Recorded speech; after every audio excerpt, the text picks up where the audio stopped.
इस deep dive में स्वागत है। आज हमारे पास एक दिलचस्प स्रोत है। हाँ, जो कुछ ग्रंथों को कहता है त्याज्य, मतलब छोड़ने लायक, और साथ ही ज्ञान या विद्या पाने में जो रुकावटें आती हैं उनकी भी बात करता है। बिल्कुल। और इस स्रोत का नजरिया बड़ा साफ है, वेद ही सबसे ऊपर है। हाँ, उन्हें वो स्वतः प्रमाण मानता है, अपने आप में सबूत। सही। और बाकी सब ग्रंथ वो परखे जाएंगे वेदों की कसौटी पर। तो हमारा मिशन आज यही है, समझना कि कौन से ग्रंथ त्याज्य हैं, क्यों हैं और ज्ञान के रास्ते में क्या मुश्किलें बताई गई हैं। चलिए शुरू करते हैं। तो दिलचस्प बात यह है कि ये स्रोत ज्ञान को मतलब कैटेगराइज करने का एक बहुत विशिष्ट तरीका देता है। हाँ, जिसमें वेद ही परम सत्य हैं। बिल्कुल। स्रोत साफ कहता है वेद ईश्वरकृत हैं, ईश्वर की रचना, इसलिए उनमें कोई गलती नहीं हो सकती। निर्भरांत और स्वतः प्रमाण मतलब सेल्फ एविडेंट, जैसे सूरज को दिखाने के लिए दिए की जरूरत नहीं। हाँ, बिल्कुल सही उदाहरण है, वो अपने आप में ही सबूत हैं। तो फिर बाकी ग्रंथों का क्या, जैसे ब्राह्मण ग्रंथ? वो भी स्रोत के हिसाब से परतः प्रमाण है। परतः प्रमाण यानी उनका प्रमाण दूसरों पर निर्भर करता है। किस पर? वेदों पर। अच्छा, तो अगर वो वेदों से मेल खाते हैं, हाँ, तब ठीक। वरना त्याज्य, छोड़ने लायक। तो फिर कौन कौन से ग्रंथ इस लिस्ट में आते हैं, मतलब जो त्याज्य माने गए हैं? लिस्ट तो है, जैसे व्याकरण में सारस्वत और कौमुदी का नाम है।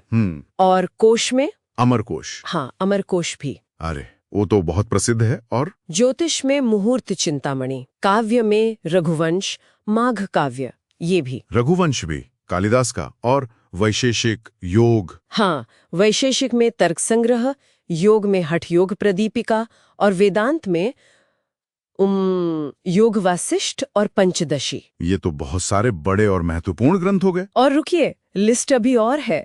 मनुस्मृति के वो श्लोक जो बाद में जोड़े गए लगते हैं, प्रक्षिप्त श्लोक जिन्हें कहते हैं, सारे। हाँ, और यहाँ तक कि तुलसीदास जी की जो भाषा रामायण है यानी रामचरितमानस, उसे भी। रामचरितमानस भी?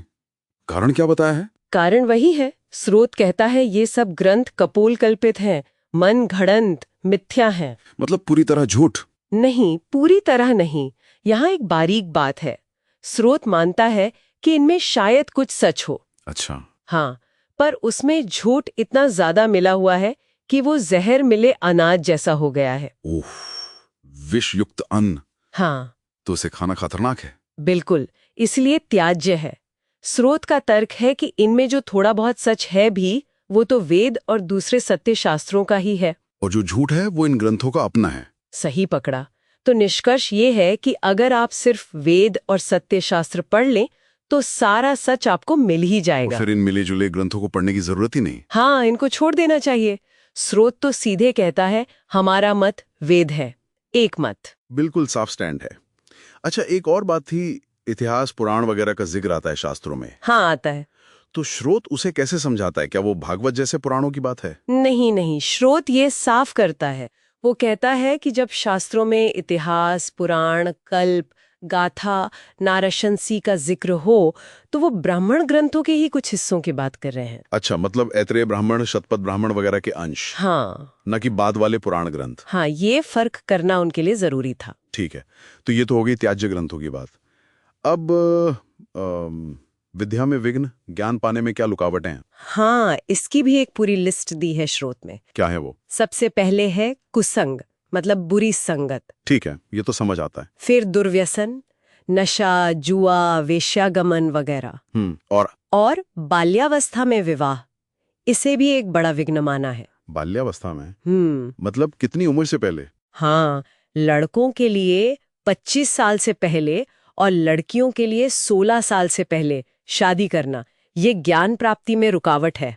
अच्छा। और ब्रह्मचर्य का पालन ना करना, वो भी? पूर्ण ब्रह्मचर्य का अभाव। स्रोत कहता है ब्रह्मचर्य से ही तो बल, बुद्धि, पराक्रम, आरोग्य सब बढ़ता है। और सामाजिक स्तर पर भी कुछ बाधाएं बताई हैं? हाँ, जैसे अगर राजा यानी सरकार या माता पिता या विद्वान लोग ये खुद ही वेदों और सत्य शास्त्रों के पढ़ने पढ़ाने, उनके प्रचार में रुचि न लें, प्रेम न रखें, तो ये भी एक विघ्न है। ये बात तो सोचने वाली है। और निजी आदतों के बारे में? हाँ, वो भी है। जैसे अति भोजन, बहुत ज्यादा खाना। और अति जागरण, मतलब बहुत ज्यादा जागना। हाँ, और पढ़ाई लिखाई या परीक्षा में आलस करना या कपट करना, बेईमानी।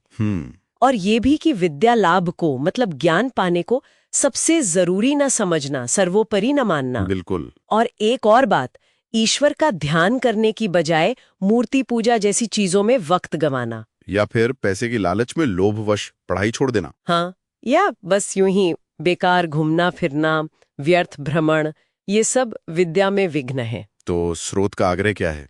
आग्रह यही है कि राजा और प्रजा मतलब समाज के सभी लोग इन विघ्नों को दूर करें और बच्चों को विद्वान बनाने के लिए तन मन धन से पूरी कोशिश करें। तो कुल मिलाकर ये स्रोत हमें ग्रंथों को देखने का और ज्ञान पाने की राह की मुश्किलों को समझने का एक बहुत ही कह सकते हैं मजबूत और वेदों पर केंद्रित नजरिया देता है। हाँ, ये नजरिया थोड़ा कठोर लग सकता है, पर ये सोचने पर मजबूर करता है कि आखिर ज्ञान को परखा कैसे जाए। बिल्कुल, खासकर तब जब अलग अलग स्रोतों में अलग अलग बातें हों, विरोधाभास हो।